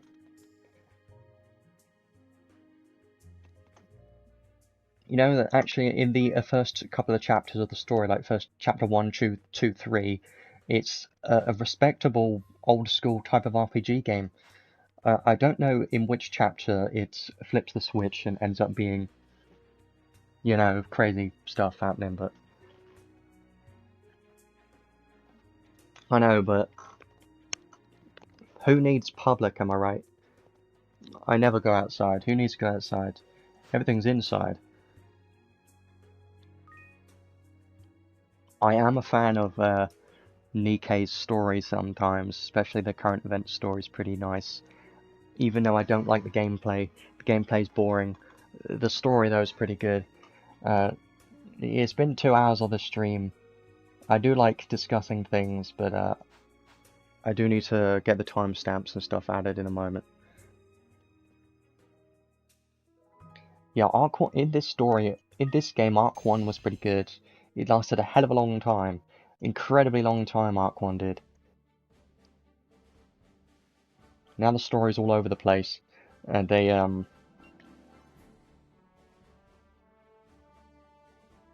multiple different stories going on in this game. Like, Theophilus of Mangus is the current new one. Haven't clicked on it yet. Demonian, this should be next. Like, this has to be next. This was one of my favorite ones. It was with Demon Plate Alice and Demon Roland, and Balezar showed up. This one was a very good one. I like this one. So I'm hoping they do another update to Demonian Place, because that was fun. Theophilus of Mangus is when Megius was fighting Prefect of God Zero and some other prefects and stuff, and shit was going down, basically. It's gonna get with Telestio. Like, I still don't understand why Telestio is working with them. I still don't know. I don't. It doesn't look brainwashed to me, but I don't know. Yeah, I mean, I like story-focused games, right? But I like it also having good gameplay on top of it, and not just endless dialogue, just waffle for no reason. I don't like that. But I like the stories that are actually engaging and interesting and have, like, my favourite is still Wuthering Waves story, I'll be honest. I love that one. I've played all of the main story chapters. I've played Wuthering Waves since it released. I played it since it came out, and I've always sticked around with it. It replaced Genshin Impact because Gen Shit is terrible, but... Anyways, yeah, Sheeta should get a shift. I really hope Sheeta get a shift, because we'll see, but I'm gonna see what happens in the story, and then I'm gonna probably expect there to be another unit based on the story in 2 weeks. One more thing I'm just remembering before I leave is, you remember the last story? There was a new shift form of Labby. She is going to get a shift form eventually, because they showed her, like, Arch Being form, kind of like Arch Being Melee. There's going to be an Arch Being Labref at some point, because she showed up in the previous story, and it's been a few months, so I'm not spoiling it because you should have already played it, but she is going to be getting a new shift form in the future at some point. I'm still waiting for it. I'm just glad it's not yet, because the base form of Labref is still insanely strong for a support unit. So she's going to be getting another shift form soon, eventually. Probably not yet, but they're saving it for at some point. But she's going to be getting an Arch Being form, just like Melee did, which I'm looking forward to. Even though Labref isn't my favourite Advocate of God, she's not my favourite, she's my least favourite. But still, she looked pretty cool when she was shown in the story, so that'll be fun. Yeah, I feel like she's going to be another stupidly OP support. Either that, or they'll make her an ailment unit like this one. I feel like they're waiting because they released this one, and the gap between this Summer Breath and the new shift one was too short, so they kind of held off. That's what I think. But usually they're focused on ailments or debuffs or healers. But I feel like it's probably going to be an improved form of Advocate of God, maybe. I don't know, we'll have to wait and see. Maybe it could be a hybrid healer, damage dealer, support kind of unit, I don't know. But yeah, that's going to be in the future at some point. And maybe, you know what I'm hoping for? I'm hoping that Megius gets a shift in the story. I'm hoping that happens. Because in the story they're still using this form. There's no way this is his strongest form in the story. Like, he has to have some kind of hidden form or something in the story that can allow him to even compete against Prefect of God Zero. He has to have some kind of different form in the story. I would kind of expect that to happen, but we'll see if it happens in the story. It probably won't, but I'm hoping so. That would be fun. Maybe he'll get another shift in the future, who knows. Also, Devon. When is Devon going to get a shift? He's never had one. Never had one in the future. He's never had one. Why has he never had one? He should have one. Devon was one of the first Descent of Heroes units in the game, and he's never had one. Anyways, I'm done talking for now. It was fun. but I'm going to leave that there for today. Thanks for being here. I'm going to add the timestamps in the next 10-15 minutes. And I'm just going to be chilling and doing raid boss and that kind of stuff over the next 2 weeks, I think.